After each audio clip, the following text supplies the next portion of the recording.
Good morning, y'all. I want to dive in today and talk about food stamps. This is becoming a really big issue now that Trump's one big beautiful bill got passed.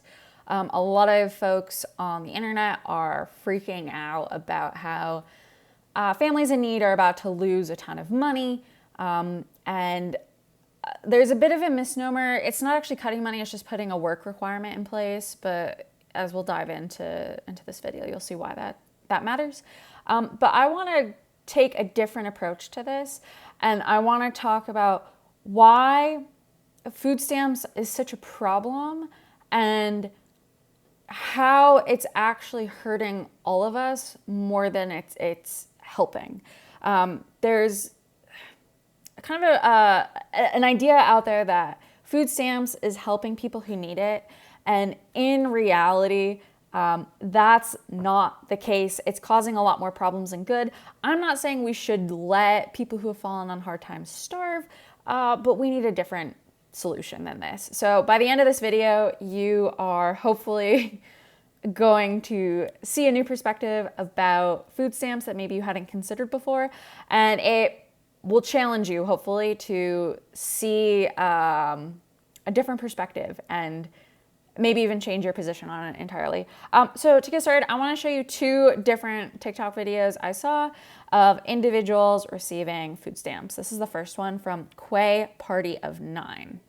Oh, baby, we about to get us some. Look at your friend and say you got to get you some. Everybody got to get some. Man, woman, and child, you got to get you some.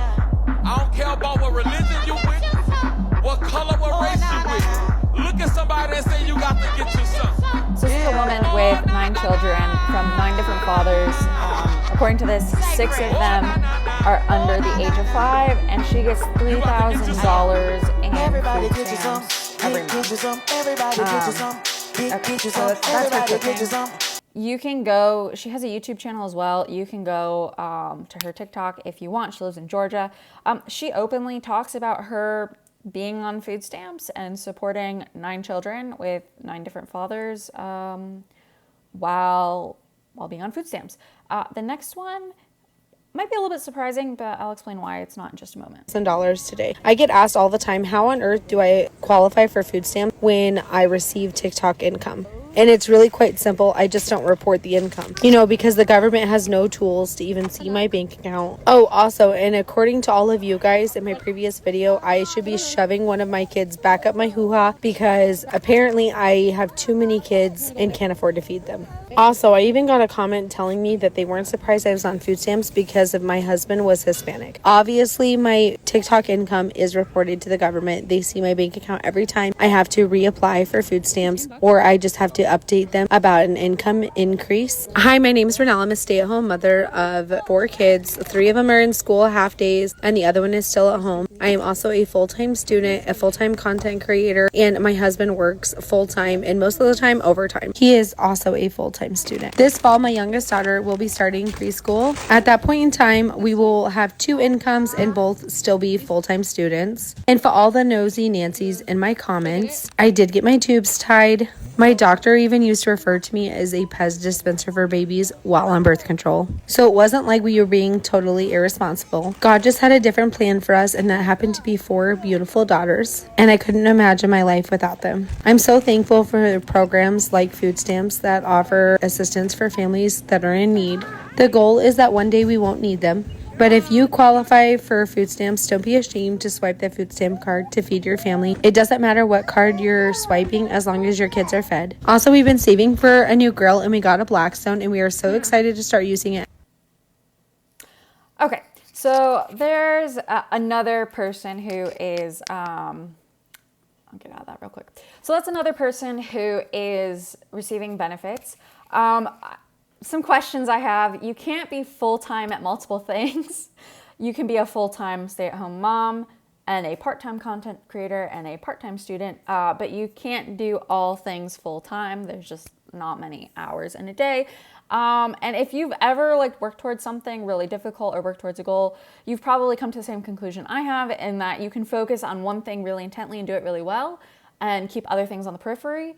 But you can't focus on multiple things at once and do them all really well. So I time math here is not mathing for me, but that's besides the point. So this is, what's interesting about this last one, Renelle, is she is a Christian content creator. So she's a stay-at-home mom, Christian content creator. It's unclear what her husband does for work, but clearly it's not, it's underneath the income thresholds. And so I think this is, I pulled this up. Yeah. Okay. So for her, a family of 6, so whatever they're doing, they're making less than $3,500 a month to be able to qualify for food stamps here. But what's interesting about her is, anecdotally, I can confirm this is true. There was a family in my church growing up who I think they have like 9 kids. I forget how many. I just remember they drove a 15-passenger van to church all the time. But the father, I believe, was working in construction.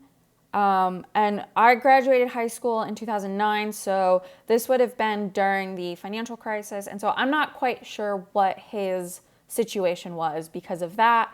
But the mom stayed at home, raised the kids. I think she homeschooled up until high school. And then she also had her own like mom blog and like did stuff with that. So she was making a little bit of income too. Regardless, they were on food stamps. And I remember my mom telling me one Sunday that she talked about it openly and was like flaunting it. So there are, there's different groups of people on food stamps, to put it politely. There are the, I'd say, unethical types who are just, raking in as much as they can from the system. No responsibility. I mean, nine kids with 9 different baby daddies. Like, I'm going to judge. You need to be a little bit more responsible than that.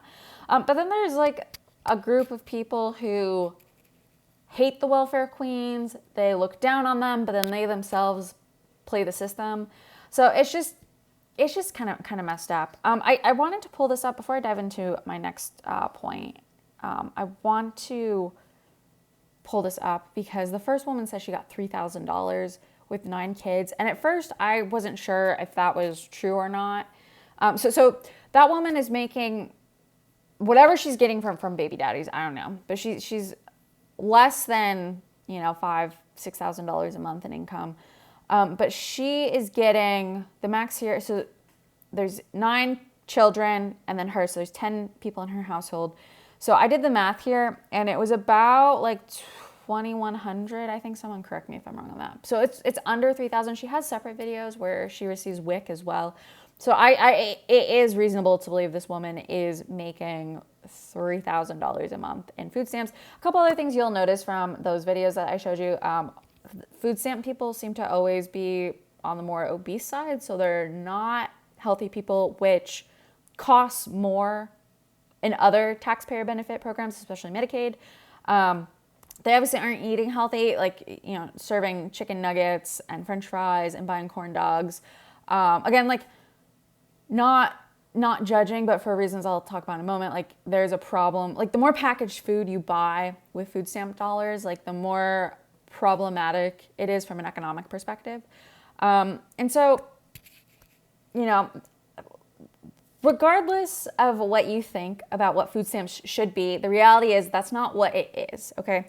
For some people, yes, food stamps is a lifeline. Food stamps is essential. Food stamps does help. A lot of people, though, are using food stamps and other benefit programs like Section 8 housing and Medicaid as a lifestyle. It's not a supplement anymore. It's not something to get you through hard times. It's something you strive to be on. And I want to show you one more TikTok video to really hit this point home. This went viral on X. This is, I'm presuming this is authentic and this isn't rage bait. This is a son filming a conversation with his mother, and listen to what she has to say. If you go get a job, they're going to take my Section 8. Then you won't be able to get no Section 8. You're not going to get no job. They're going to count your income against my Section 8 and my link card. You're not working. No. So I don't care what you got to say. I don't care how you feel. You're not working. You're not going to get a job. You're not going to school. You're not doing none of that shit. But, Ma, I'm saying how I'm supposed to be successful in life, Ma. So you basically telling me I gotta be broke to be successful. I gotta be broke so I can get Section 8. You gotta be so broke so the government can help you. so the government can help me. So you telling me I can't work no job, bro? Like that's like all my friends got jobs and live in nice houses. So you telling me I got to go through the same thing you went through If you to have a don't house? do any of that, they're going to take my Section 8. How? And I'm Won't trying they to be tell like? you Won't that they you be? can go get yours at ease. You can go get a They will nice house. no. They will look at that and be like, he's doing something and get. Okay, you get the point. So this is a mindset. This isn't, and you can go on your own time, look at other TikTok videos. There's videos of women who admit to popping out children, spacing them out every couple of years so they can renew and continue to get their Section 8 housing. You got that woman that was in, the Quay Party of 9. She's obviously has no regard for her ability to maintain her children or for personal responsibility, and she just keeps popping them out. And then you have a mindset like this, which is pervasive in certain communities within our culture. And it's, I think urban African-American communities really get this, this stereotype put onto them. But this isn't just urban. Like, I grew up in a working class area of upstate New York, part of the Rust Belt ravaged by de-industrialization. This mindset is also pervasive, not just within my community, but also within elements of my extended family. So this is absolutely true. There are people who believe that it's the government's responsibility to take care of them, that they are incapable of getting a job, and even if they do get a job, the pay is often so insignificant that whatever this lady, this Quay Party of 9 could earn, let's say she got a job at Walmart, right? Whatever she would earn from Walmart would be less per month. If she worked 40 hours a week full time, Walmart, she would make less than what she's earning from food stamps. So there's a real disincentive not to work. And as the mom in this video talks about, if her son goes and tries to do the right thing and get a job and work, it's going to adversely affect her ability to collect benefits. And so now you can see why, crime and poverty cycles, why the absence of a father in the home, especially a working father, is so problematic in certain communities, and why kids like this kid is probably going to turn to drugs, right? Because that's the only option he has to make money if he can't get, a real job. And so you can see why this is not just a supplement during times of need. It has become a lifestyle. And more often than not, the people who genuinely do need it, the ones who are struggling to get by, they're not going to admit it. They make too much to qualify, and oftentimes it's not really much more. They might make, a few thousand, maybe $10,000 above the cutoff, but the cash flow isn't there to make it able for them to go get groceries. And so that's why you're seeing people use credit cards and use buy now, pay later apps to buy groceries, because those people, your lower middle class and middle class working folks, don't qualify for the same benefits that these people are getting. So they're working jobs, they're paying into the system, and they don't benefit. And so they're relying more on financing groceries. Some are probably going to food banks. You're seeing a lot of that rise up again as the stress of cost of living have gone up. So that's why we need to have an actual conversation about this, because I think this is becoming a political fracture point between the people who work and the people who don't. And as we move into these next couple of years, as we transition out of work, where a lot of skilled white collar folks start finding themselves in positions of unemployment, and they're going to become reliant more on programs like this that they've been paying into, it's going to create a fracture point because there's just not going to be enough in the bank, in the federal government's bank, to spend to cover all these people who need it. And when you have so many able-bodied people who are choosing not to work, and there's obviously myriad reasons for this. The first woman has 9 kids, for heaven's sake, and most of them are under the age of 5. Of course, she, I get it. Not saying it's a good thing, but I get it.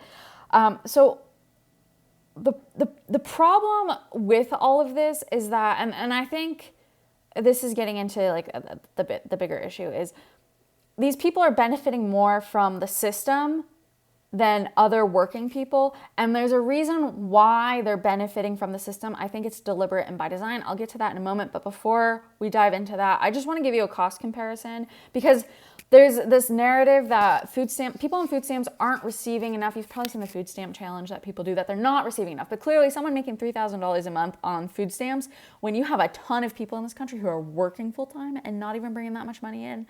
Granted, yes, she has 9 kids, but besides the point, you have people who are working and not earning that much, and she's not working and feeding her kids Dino Nuggets, and but I just want to give you a cost comparison. So in 2025, the maximum monthly benefit that one person could receive is about $292. And if you're a household of 4, it's about $975. So to give you a little bit of context, I'm in a 2-person household. I spend about $550 a month on groceries. So that's what, like $250, $230 per person. So I'm personally spending less than the maximum.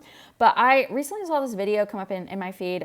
Rachel Cruz is the daughter of Dave Ramsey, and she's part of that whole financial network that he's built out there in Nashville. But she talks about grocery budgeting, and I thought what she had to say was interesting, as well as what's in the comments. According to the USDA, the average American family of 4 spends anywhere from $1,000 to $1,500 on groceries a month. My question to you is, where do you live and how much do you spend? We're a family of 5 here outside of Nashville. We're running about $800 to $900, so it was actually a little under the average, which I was shocked by. So she's in Nashville, her family of 5, $800 to $900. But if you look through the comments here, right, you have a family of 6, that's $650 to $850, family of 5, $600, Arkansas 11, $1,500 to $2,000, $150 a week for groceries. So I mean, it's going to vary based on where you live, but these are the types of people. I wanted to highlight this because her audience and these types of people are going to be usually working class folks, lower income, middle income folks who are probably working hourly, blue collar jobs, probably have stay-at-home moms, people who coupon, people who budget. So these are conscious people who spend money responsibly and frugally, and they're spending about, I would say, anywhere from $100 to $150 per person on groceries. So part of the problem with food stamps and what it represents is a lack of fiscal responsibility, not just in the macro, not just at the national level, contributing to the national debt, but within individuals and accountability. If you are just handed money from the government, you have no responsibility over spend. You're not a good steward of those resources. So you're going to just spend it on whatever you want, even if it's unhealthy food.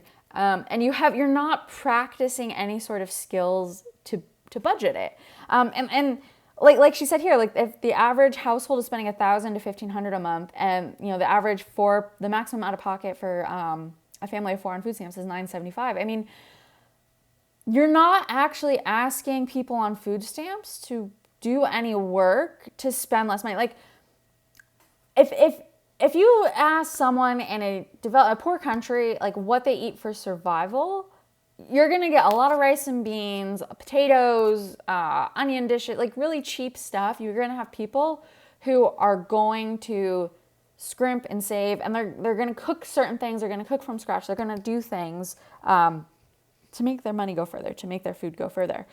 They're not going to run to, where does she go? This woman, she did, Sam's Club. Here, this one went viral. You can watch this too. She went to Sam's Club and did a $1,000 haul on snacks because her food stamps are going to get cut. So people who are genuinely poor don't do that. They, in other countries, like they're more fiscally responsible with their money. And so the fact that we lack this fiscal responsibility is just absolutely astounding to me. So the crux of what I want to get into and why like food stamps is so important. It's so important that we have this conversation, is that food stamps is actually a corporate subsidy. And I know you've probably heard this before. This isn't news per se. But hopefully the way I describe it is going to change your perspective a little bit. So in 2024, there was $94 billion in SNAP benefit payments that were made. So that's how much money the SNAP program deposited onto the EBT cards of beneficiaries, right? And again, it varies. The maximum per person, like I said, is $292, and then for a family of 4, it's $975. So depending on how many dependents you are and how big your household is and where you are on the income threshold, your benefits are going to vary. So the vast majority of people are not getting $3,000 a month on food stamps. I totally recognize that. For a lot of people, it is a supplement. But for a significant portion of the beneficiary pool, it's a lifestyle. And I think that's why we need to talk about this. So $94 billion were made in 2024. Walmart receives 24% of SNAP benefits. So 24% of all food stamp spending is done at Walmart. After Walmart, you have Kroger, Costco, Amazon, and then of course Sam's Club, which is also part of Walmart. So if you combine Sam's Club's 4% with Walmart's 24%, the company writ large makes 28% of food stamp spending is spent at just those two stores. But if you combine all those stores, so Walmart, Sam's Club, Kroger, Costco, and Amazon, 4 companies, not including Sam's Club because it's under Walmart, but 4 companies are receiving 47% of all food stamp funding. 47%. So there's obvious implications to this. One thing that I want to call attention to is this is not new. This is a HuffPost article written in 2013 that says Walmart is one of the biggest beneficiaries of food stamps. In 2013, it received 18% of all food stamp dollars. So it's increased. It's increased over time. So over the last decade, for more than a decade now, Walmart has been the top beneficiary of food stamp spending, and it has a significant market share of that spending that has continually gone up. But what this means, and the reason why it's a corporate subsidy, is that most of the money is being funneled into a handful of companies. So again, Walmart and Sam's Club combined, you got Kroger, you got Costco, you got Amazon, right? And Amazon even has a program. They have a special Amazon Prime program just for food stamp beneficiaries. So they want your food stamp dollars. They want it. So they'll give you half off on Prime just so you can spend your food stamp dollars at them. So it's a wealth transfer in part because it's the taxpayer funding people who need food stamps who then go spend at Walmart. So it's not income that is being earned and then spent on groceries.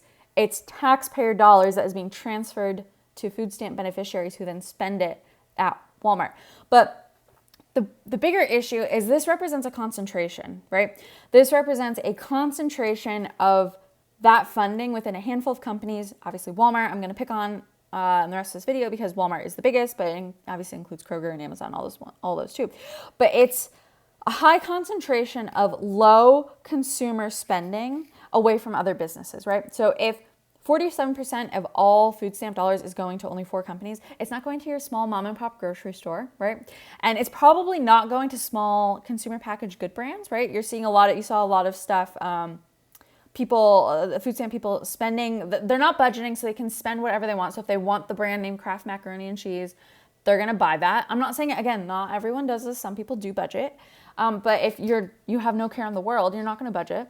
So you're buying brand name packaged food products from large big box retailers, which means there's a concentration of cash that's being spent at big companies that already have more than enough than they know what to deal with.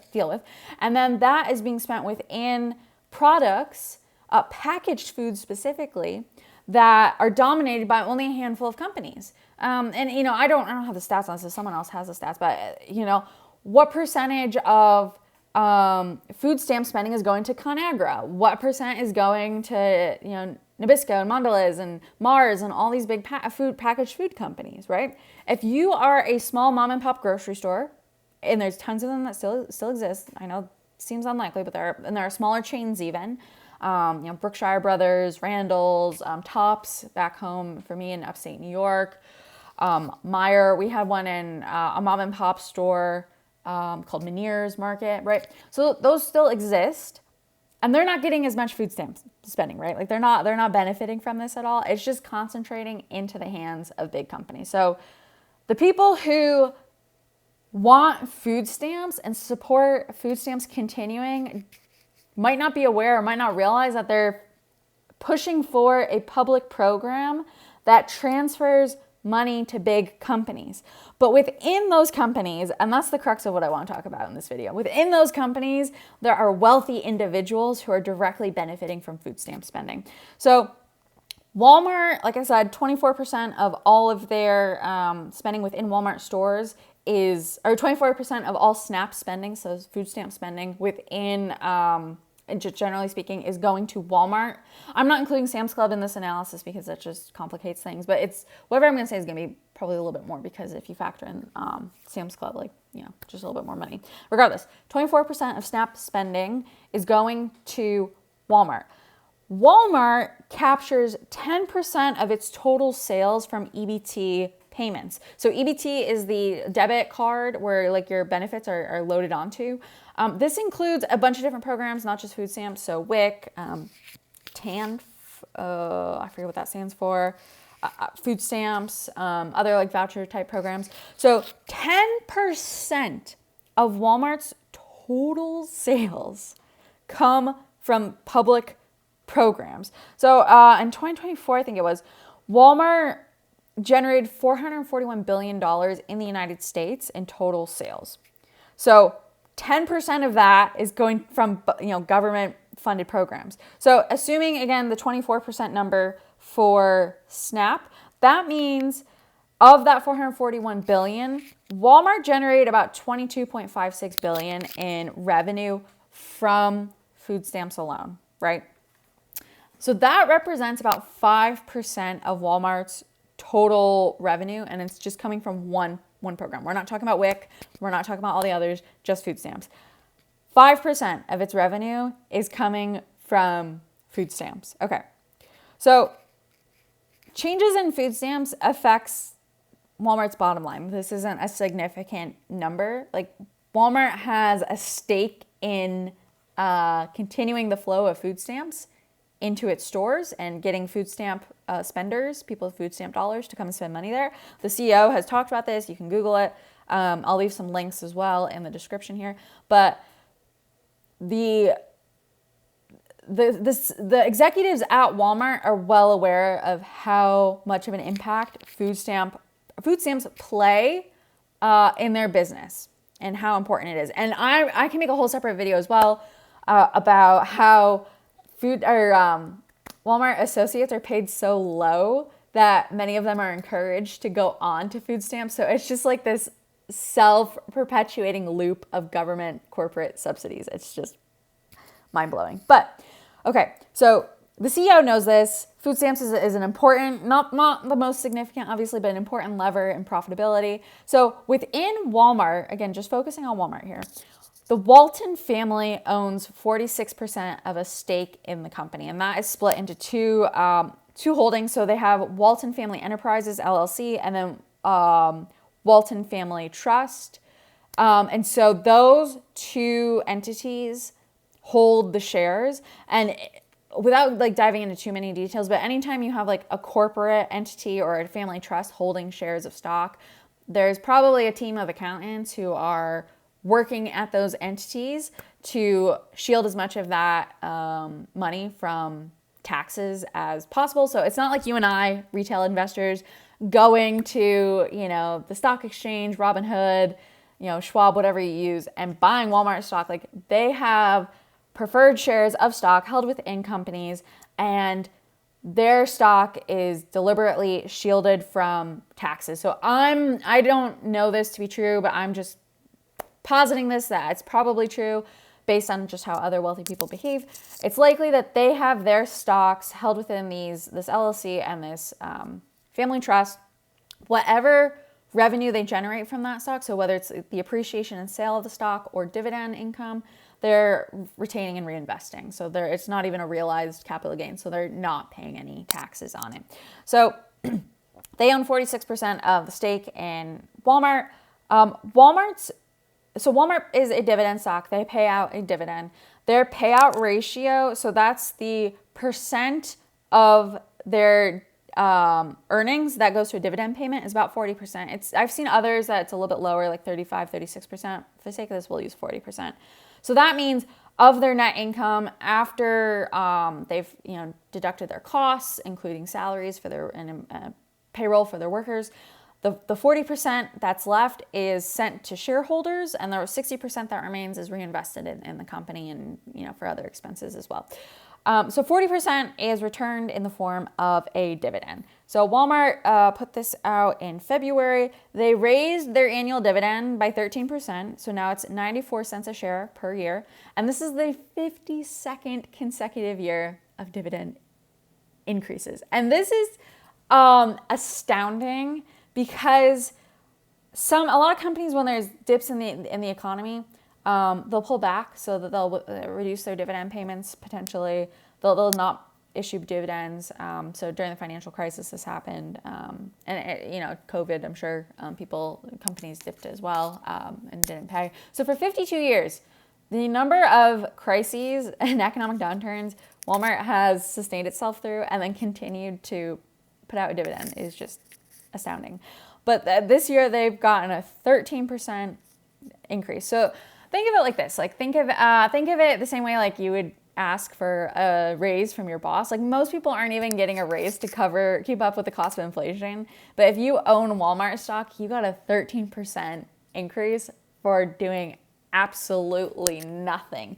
And this is the cool part about like capitalism, because you and I can work and we can buy stocks like this and we can become Warren Buffett. Well, obviously not exactly like Warren Buffett, but like someone like Warren Buffett can exist. You can be a nerd, read financial statements, you can open up a brokerage account, you can buy stocks within companies, you can build a portfolio, and over time it can turn you into a millionaire or a billionaire, right? So like that's the cool part about capitalism, but there's a downside, and this is the downside where people who have capital tend to acquire more and more of it, and that's why you're seeing a large gap between the wealthy and the not so wealthy, because the wealthy already have assets like this. The Walton family did absolutely nothing to earn the benefits that they're currently receiving from their father's company. They've done absolutely nothing to earn it, but they're going to continue generating a benefit from it because that's just how it works. So on the one hand, someone like Sam Walton can create this store called Walmart.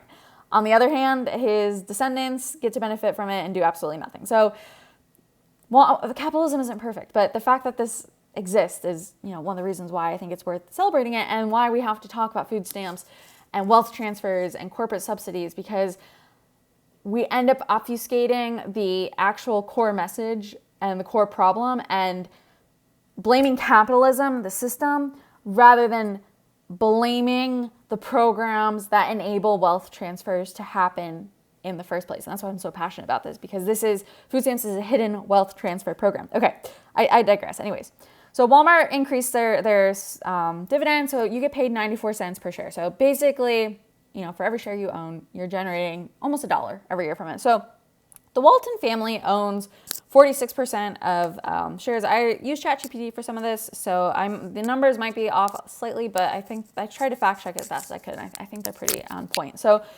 the Walton family would own about 3.6 billion shares of Walmart stock.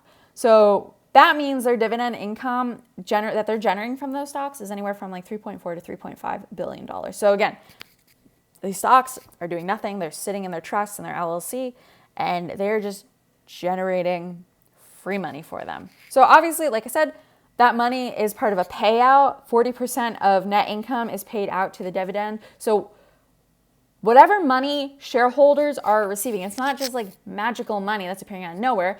It's part of the revenue that the company generates. So Walmart generates revenue through a bunch of different businesses, including mostly selling products in its stores. So if you are a food stamp recipient, you go to Walmart, you swipe your EBT card to make a purchase, a portion of your swipe and the money collected by Walmart for that swipe is going to shareholders. And of those shareholders, that includes the Walton family, which is one of the wealthiest families in America. So when we're talking about a wealth transfer, like this is the wealth transfer happening. This is how it's happening. So let me, I wanted to share, hold on, I'm going to do something real quick. Because I think this is really important, and I think we need to like really map this out. Okay, hopefully you can see this. Okay, so you are the taxpayer, okay?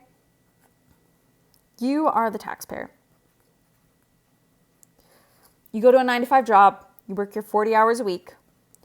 You're probably commuting, so it's actually more than that. There's going to be, and you have to get ready and all this kind of stuff. So there's probably anywhere between 50 to 60 hours, assuming you're not working overtime, of your life every single week you're dedicating to earning an income. A portion of that is taxed, right? And so depending on your income bracket, you might be taxed 10%, 12%. Most people are probably in the 22%. And obviously it's graduated, there's state income tax, there's all sorts of different stuff. I'll leave a link in the description. There's a tool from Smart Asset, which allows you to look at your actual tax, your effective tax rate and how much you're actually paying in taxes, because it's going to vary from person to person. Regardless, anywhere from 10, 12, 22% is probably what you are paying in taxes, right? Okay, so your taxes are collected by the government. And you'll have to forgive me. I failed art class, so, just deal with it. So this is government. Okay, so the IRS is going to collect it. The Treasury is going to get it. And then it's gonna be distributed. Congress is gonna say who's gonna get what. It's gonna be distributed. So SNAP is gonna get some, DOD is gonna get some, USAID, when it existed, it was gonna get some, right? So you have all these entities that are getting your tax dollars, and the government is the entity that redistributes those tax dollars. So if you have someone on food stamps, right? This person, they're on food stamps. And there's their little, their EBT card, right? So they may be working and just don't have enough to get by. They're probably maybe not working. And so EBT is a way for them to be able to buy groceries and feed their family on behalf of the taxpayer dollars, or on behalf of taxpayers, okay? So the EBT person, they're gonna come here and they're gonna go to Walmart. Because Walmart has the best prices, right? They deliberately sell things for, 88 cents. I think you probably remember this. So something might be $3.88, something might be like $3.28. They always end things in eights because there's a psychological impact there where you'll spend more if you think you're getting a better deal. And they have really, on their great value, house brand stuff. It's just cheaper than a lot of places. So it just makes sense for a lot of people to spend there. So I said before that people aren't budgeting, but at the same time, there is a psychological draw to budget conscious people. So while there isn't necessarily like the responsible allocation to cut costs per se, there is a psychological reaction to prices like this that are lower, if that makes sense.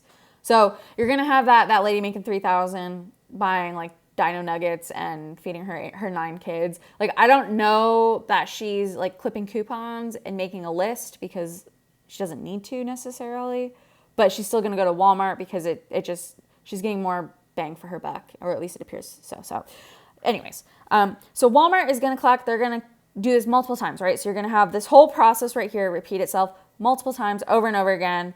Taxpayers taxed, it goes to the government. Government's going to distribute to the EBT person. The EBT person is going to come down here and spend at Walmart. Okay, so every quarter, there's the CEO of Walmart is going to do his little shareholder report, right? And he's going to say, okay, here we're going to give X dividends. Here's what the payout's going to look like. Here's how we did. Here's our income, blah, blah, blah. So they're going to go through that whole process of authorizing the dividend payments. Okay. And then shareholders, all these people are going to be the beneficiaries, right?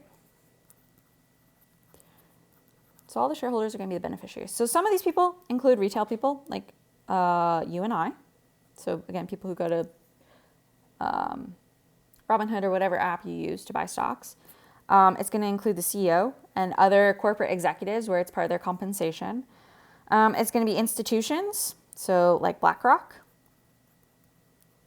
And it's going to go to large shareholders like the Walton family, right?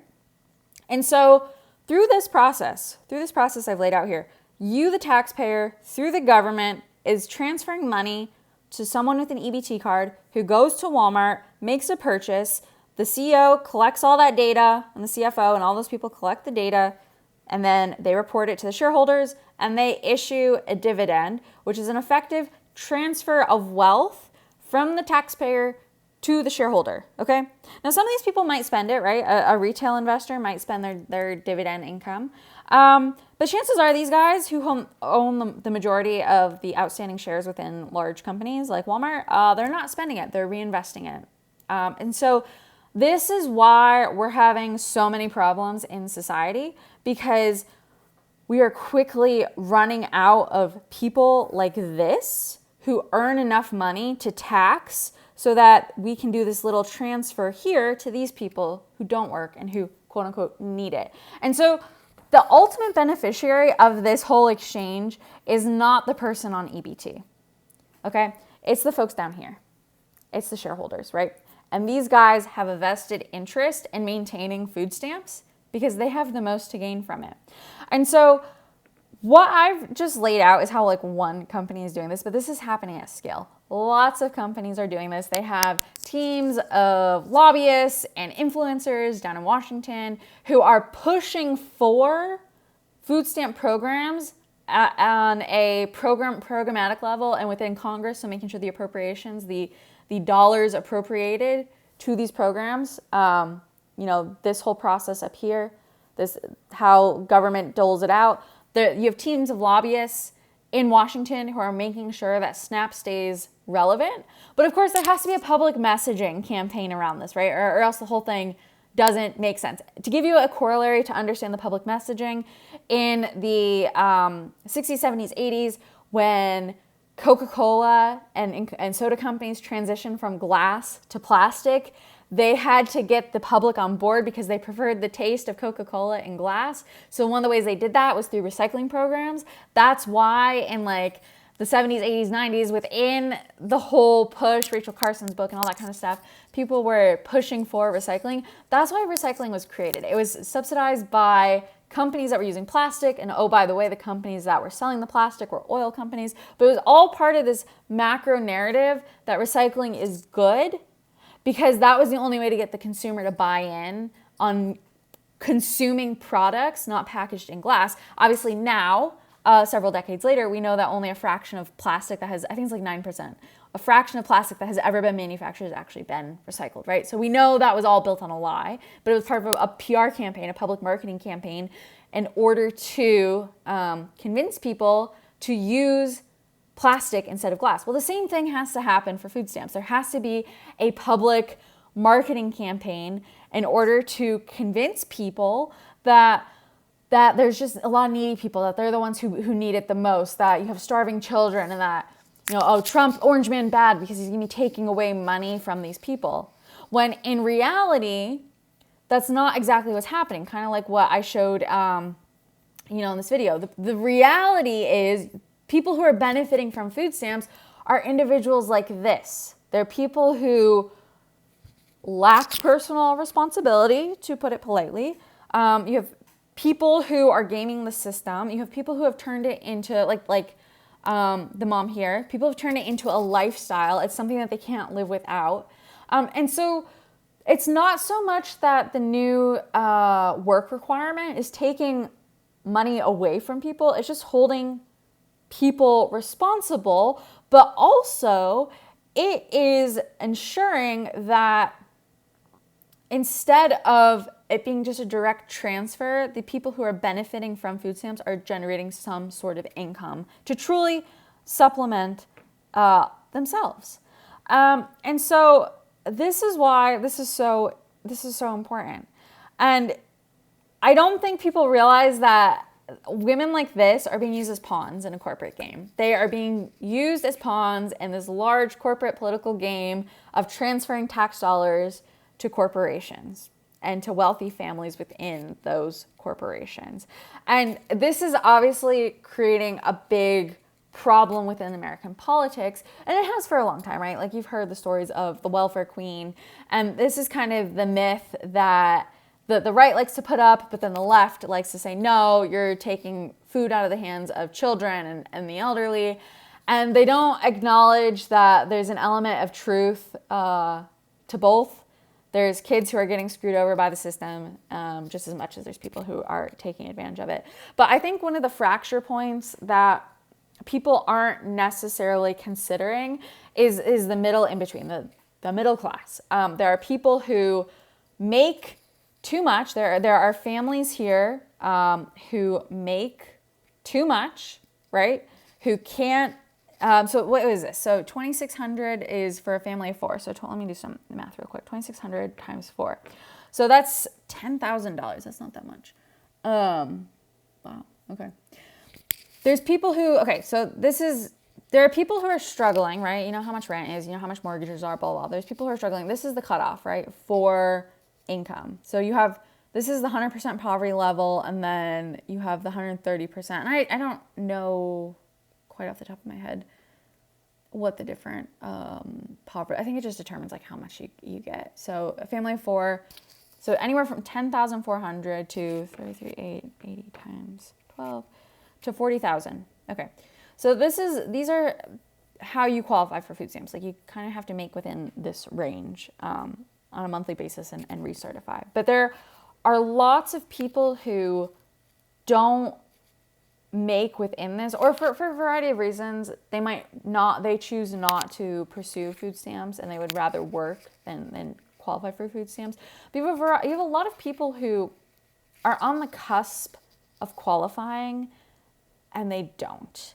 And they're seeing this, and they're frustrated. And I've been working on studying de-industrialization, so the outsourcing of American jobs in manufacturing to Mexico and China, beginning in the 1970s and going on into 2000s, right? And so I've read, I'm almost done with Janesville, and I've read American Made. These are two books I'd recommend on this topic. Janesville is about the closure of the GM factory in Janesville, Wisconsin in 2008. And American Made is about the closure of a ball bearing factory in Indiana, I believe, in 2017, I want to say. But it's after Trump was elected. So this was during the financial crisis. This one's with after Trump was elected. But both, there's interesting takeaways. And even though these are a decade apart, different states, different social contexts, right? There's trends that are persistent in both of these books. And one of those is you had folks who were in blue collar jobs working in factories, whether that was at GM directly or for one of GM suppliers or like a related industry in the town, right? You had people who were making $22 to $28 an hour plus overtime. So they were making $60,000, $70,000, $80,000 a year, a decent income. Obviously someone earning that could well afford what they needed to, didn't need food stamps, right? But what these two books talk about is that when those factories closed, when those jobs were shipped overseas, there wasn't anything to replace those jobs. Like you didn't just, it wasn't like, oh, the factory's closing, I'm gonna go find another job and keep making $28 an hour. No, what happened is the only jobs that were available were at a lower income payment. So there's one woman in here where she worked at one of the suppliers of GM. I think she's making like $22 an hour, $22, $23 an hour. She went back to school, was funded. So there's a big government push to retrain workers so they could find new jobs. Of course, we all know there's no jobs outside of the education, like once you graduate. It's kind of a shot in the dark. But she went back to school, and while she was in school, she like needed income. And so she found a job being like I think a one-on-one aide to like a high, like maybe like an autistic or like a high needs individual who couldn't live independently. And her income was like $10.38 an hour. So you have someone who went from making $22 an hour, had a respectable life, decent income, to making half that. And people like that, because if you combine all the different benefits, unemployment, if you were on union, if you had a spouse who was also making income, whatever, like you didn't qualify for food stamps. So a lot of the people highlighted in these books, they took jobs where they were making $22 to $28 an hour, and suddenly they're making $10, $12, $13, $16 an hour, so significantly less. They're still making money, but they're not making enough to support their families. They're not making enough to cover their mortgages. And so they were on the cusp, all these people are on the cusp of poverty because the jobs they're working don't pay enough. And that gets what I was saying at before, why it disincentivizes people from working in the first place. And that's how you get women like this who turn Section 8 housing and food stamps and Medicaid and all that stuff into a lifestyle. Because why work a $16 an hour job when you're going to have less take-home pay than what you're going to get on benefits, right? But this is why there's a fracture point, because you have people who are working, who are trying to do the right thing, support their families. You have fathers. There's a father in this book who so Janesville, Wisconsin, he was working in a factory in Fort Wayne, Indiana. I think it was like a 7-hour drive, he was saying, but he had to get an apartment, live away from his family, just so he could work, just so he could have the dignity of work and providing for his family and not relying on food stamps. So you have people who are working, who they are here, right? They are at the top. You have these people here who are working, who are doing everything they can do to keep a roof over their families' heads and keep their fridges full and everyone fed, right? And the government is taking money every month from these people and passing it over here to these people who can then freely go spend it at Walmart and then line the pockets of these people. And so it's becoming this really insidious process where the thing that's supposed to help the poor people, the thing that the folks on the left are saying is a good thing, is really a thing that's making the wealthy even wealthier. And we're blaming corporations, we're blaming businesses, but really it's these programs that are subsidizing companies and making it possible for them to grow their bottom lines with public funded taxpayer dollars that they don't have to earn, that they can continue passing along to shareholders, especially those shareholders that have influence over the direction of the company, and they can keep the cycle going and going and going. And so that's what's happening. So I'm not going to blame the mom with 9 kids. I'm not going to personally blame them, right? Like, they're in the situation, they're in their context and their social milieu, and that's what they believe to be real.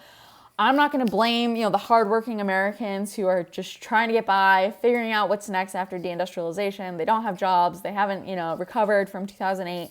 I'm not going to blame them for being angry either.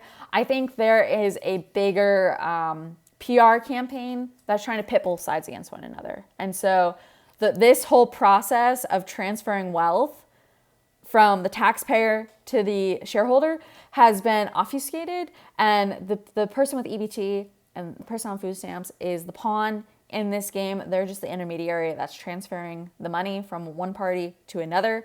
And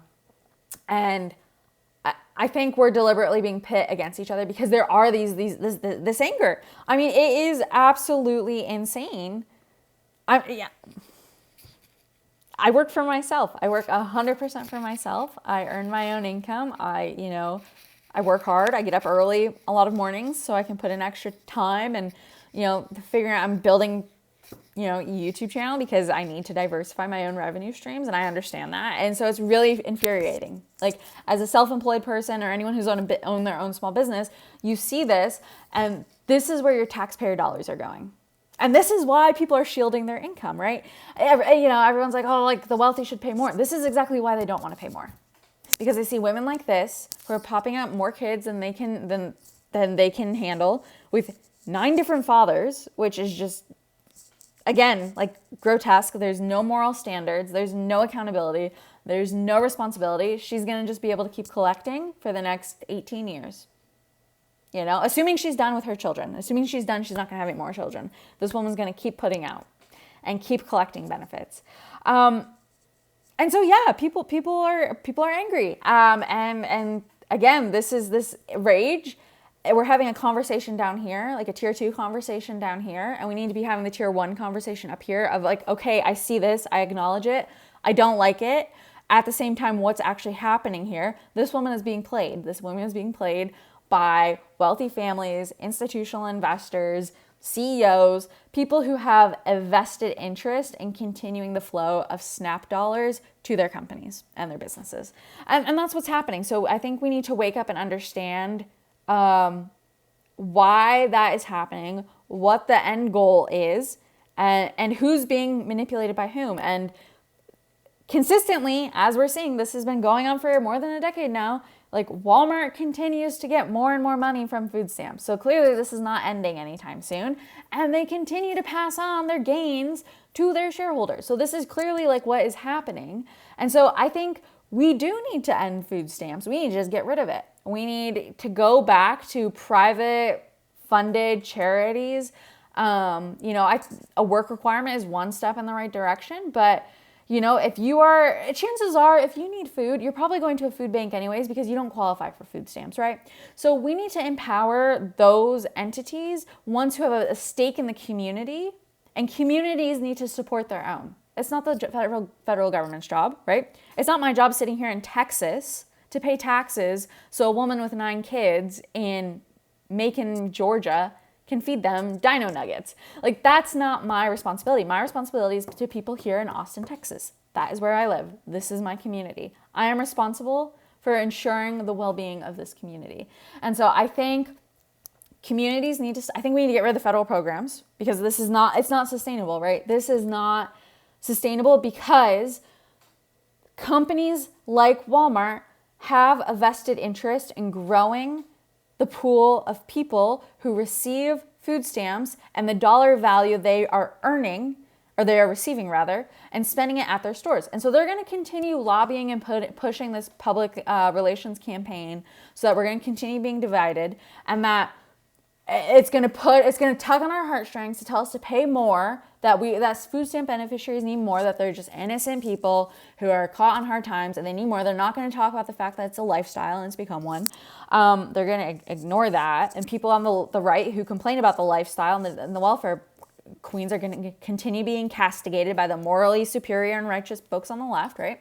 And so we're going to continue being divided. And the lobbyists in Washington are just going to continue trying to get these programs to expand. And I think this is what folks like Elon Musk have been calling attention to. And the evidence, obviously, of this is showing, because clearly, okay, Walmart is increasing how much it's generating from food stamps. So something it's doing is clearly working here, right?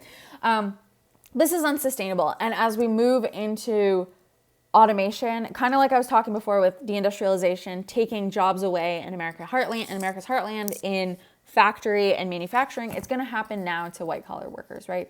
And so you're going to have a shrinking tax. You're going to have companies and wealthy people who are astute at shielding their wealth. They have teams of accountants on hand to help them do that. And oh, by the way, they help influence and lobby to write the laws to help them shield their wealth.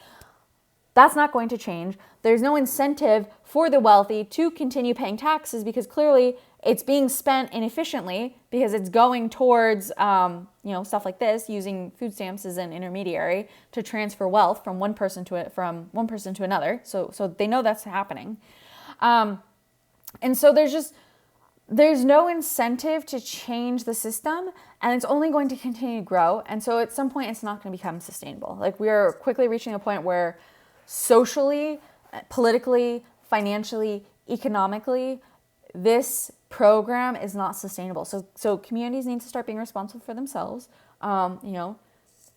Churches and civic organizations schools and all that kind of stuff have always stepped up and played this role. So I don't know why we need a federal government funded program to. So we need to get rid of food stamps. But we need to understand what's actually happening here, what wealth transfer actually looks like at our peasant level. And this is what it is. This is what it is. And it's going to continue disincentivizing people from working. And, what becomes of a society when no one works? I think this is a question we need to ask, especially if UBI is on the table when folks start losing their jobs. What becomes of a society when the people no longer work? Is this what we're all going to turn into? When work is no longer required, are we going to just sit and complain because our kids want to work and they can't, and we'll lose our housing? Like, these are the cultural questions we need to ask. It's not about starving seniors, right? Like, that's not the end goal of it. It's asking these important questions, because we're reaching a precipice that if we don't have these questions, this program, food stamps, it's not going to be sustainable. It's not going to be sustainable.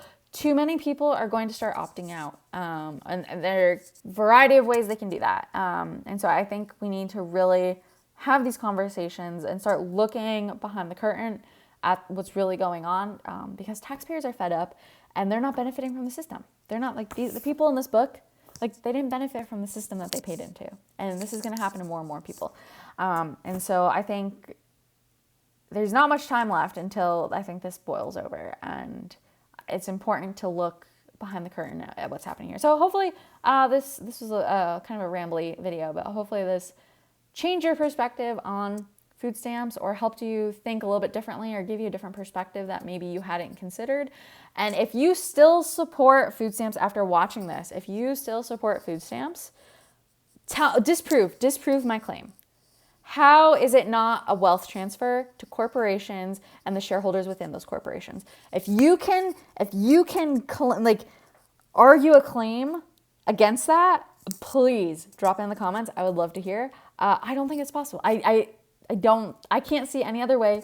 It is a transfer of wealth from working people who earn an income and whose income is taxed to people and capital holders who do not earn income and who shield their money inside of different organizations, trusts, whatever, to protect it from being taxed.